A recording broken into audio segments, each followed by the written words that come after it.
मोनी के माता पिता हमेशा सोचते थे कि उनके यहाँ बेटे का जन्म हो तो उन्हें बेटियों की जिम्मेदारी नहीं उठानी पड़ेगी। लेकिन जब मोनिका का जन्म हुआ तो वे बहुत निराश हो गए। पहली संतान ही लड़की हुई है, हमारी किस्मत ही खराब है। मैं तो इसका मुंह भी नहीं देखूंगा। मेरे सामने इसे मत लाना।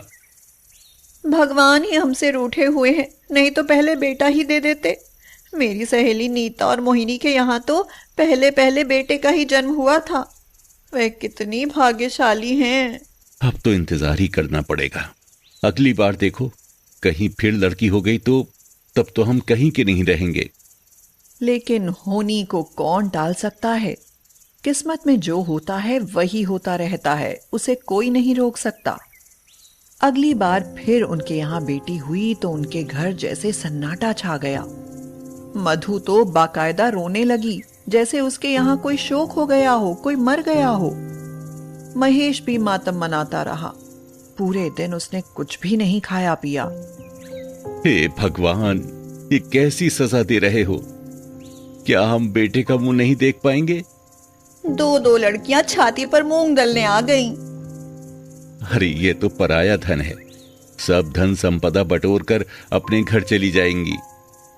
इससे हमारा वंश थोड़ा ही चलेगा। वे दोनों अपनी लड़कियों से अच्छा व्यवहार नहीं करते थे। उनके मन में जो घुटन थी वह अपनी लड़कियों पर उतारते थे। जरा जरा सी बात पर बेमतलब ही दोनों लड़कियों की खूब पिटाई होती। उनको ढंग से खाने पीने को भी नहीं मिलता था और नासमझ उम्र में ही वे उनसे काम भी करवाने लगे थे। आखिर उनके यहाँ अब की बार बेटे का जन्म हुआ तो मधु और महेश दोनों खुशी से झूम उठे। उन्होंने अपने बेटे का नाम प्रिंस रखा और उसे प्रिंस की तरह ही पालने लगे। दोनों लड़कियां सोनी और मोनी अपने भाई को खूब खिलाती पिलाती थीं और उसकी सेवा करती थीं। लेकिन उनके साथ उनके माता पिता खूब भेदभाव करते थे। मम्मी, मुझे भी दे दो आम। भैया कितना बड़ा आम खा रहा है। पहले प्रिंस को खा लेने दो, वह छोटा है। जब उसका पेट भर जाए और छोड़ दे तब ले लेना। इतना हम नहीं ला सकते कि तुम दोनों के भी पेट भरवा सकें। हाँ। कभी कभी सोनी मचल जाती। मम्मी, थोड़ा सा दूध मुझे भी दे दो। इतनी महंगाई में 50 रुपए लीटर का दूध हम तुझे नहीं पिला सकते। हमारी इतनी सामर्थ्य नहीं है। पर भैया तो पी रहा है। क्या मेरा मन नहीं करता है अच्छी चीजें खाने को? दूध के साथ बिस्किट खाने को मेरा मन भी करता है। तो वो लड़का नहीं है क्या? वो बड़ा होकर हमारी सेवा करेगा। तुम तो अपनी ससुराल चली जाओगी। वो कमा कर लाएगा, तुम बटोर कर ले जाओगी। यह बातें सोनी और मोनी को बहुत बुरी लगती थी। वे विरोध करके कहती, नहीं, हम ऐसा नहीं करेंगे। हम भी यहीं रहेंगे। अगर भैया तुमको कमाकर खिलाएगा तो हम भी तुमको कमाकर खिलाएंगे। तब महेश और मधु उनकी मूर्खता पर हंसने लगते थे। प्रिंस के लिए कपड़े अच्छे आते थे, जबकि सोनी और मोनी के लिए फुटपाथ पर से सबसे घटिया कपड़े आते, जिनसे केवल शरीर ढका जा सकता था। उनमें कोई सुंदरता नहीं होती थी, वह तो भद्दे लगते थे। प्रिंस के लिए कितने अच्छे अच्छे कपड़े आते हैं। काश हमें भी इतने अच्छे कपड़े पहनने को मिलते। आसपास लड़कियों को देखो, कितने अच्छे अच्छे कपड़े पहनती हैं। उनमें सजी हुई वे कितनी सुंदर लगती हैं। लेकिन हमारे नसीब में नहीं है ये कपड़े।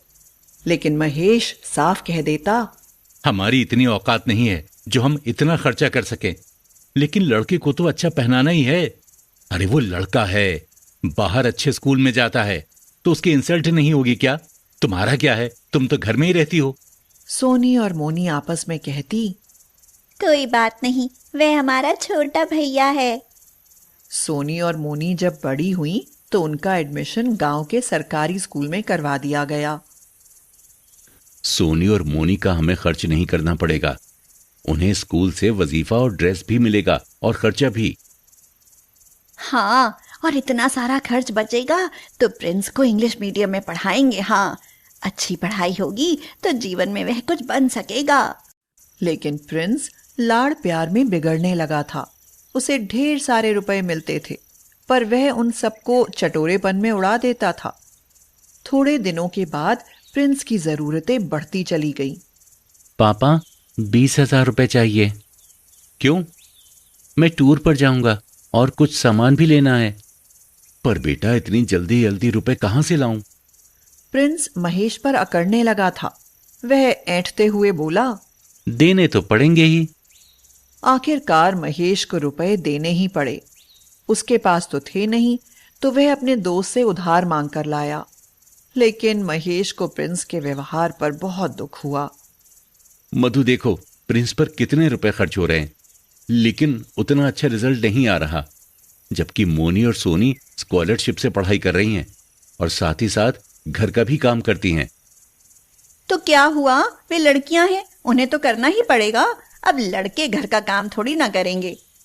एक बार प्रिंस ने महेश से 50,000 रुपए की मांग की, जो महेश ने नहीं दिए उसे प्रिंस की आदतों पर शक होने लगा था। इस बात से प्रिंस अपने पापा से नाराज हो गया और वह हॉस्टल में रहने के लिए चला गया। उसने महेश और मधु से बात करनी भी बंद कर दी। प्रिंस की पढ़ाई पूरी हो गई और वह इंजीनियर बन गया, और उसे अपने साथ इंजीनियरिंग करने वाली एक लड़की रिया से प्यार हो गया। रिया अपने माता पिता की इकलौती संतान थी। पहले से ही बता देती हूँ कि डैडी को घर जमाई चाहिए। तुम्हारे माँ बाप को भी शादी में शामिल नहीं होने दिया जाएगा। उन्हें बताओगे तो वे हमारी शादी ही नहीं होने देंगे। और खबरदार, जो हमारे यहाँ उन्हें लाकर रखा, मैं ये बवाल नहीं पालूंगी। हाँ। प्रिंस ने रिया से शादी कर ली और अपने ससुराल में ही रहने लगा। अब मधु और महेश बिना बेटे के रह गए। पिताजी, मेरा सिलेक्शन हो गया बैंक मैनेजर की पोस्ट के लिए। अरे वाह, ये तुमने कब फॉर्म भरा था? पिताजी, आपको तो टाइम ही नहीं मिलता जो मेरी कोई एक्टिविटी देखें आप। और सोनी, उसने भी तो किसी में अप्लाई किया था। हाँ, थोड़े दिन बाद उसका भी रिजल्ट आ जाएगा। कुछ दिनों के बाद मोनी को भी फूड इंस्पेक्टर के पोस्ट पर सिलेक्शन हो गया। हाँ, हम बहुत बड़ी गलती कर रहे थे। हमने हमेशा बेटियों के साथ भेदभाव किया, बेटे के ऊपर अंधाधुंध खर्च किया, लेकिन वो स्वार्थी निकल गया। हमें अपने साथ रखने तक से इनकार कर दिया, क्योंकि रिया फालतू बोझ नहीं चाहती थी। उन दोनों की आंखों से पछतावे के आंसू बह रहे थे। यह देखकर मोनी और सोनी दोनों उनके पास आकर बोली, पर हम आपको रखेंगे।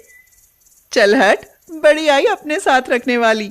मेरे मम्मी पापा हैं, मैं अपने मम्मी पापा को अपने पास रखूंगी। हाँ।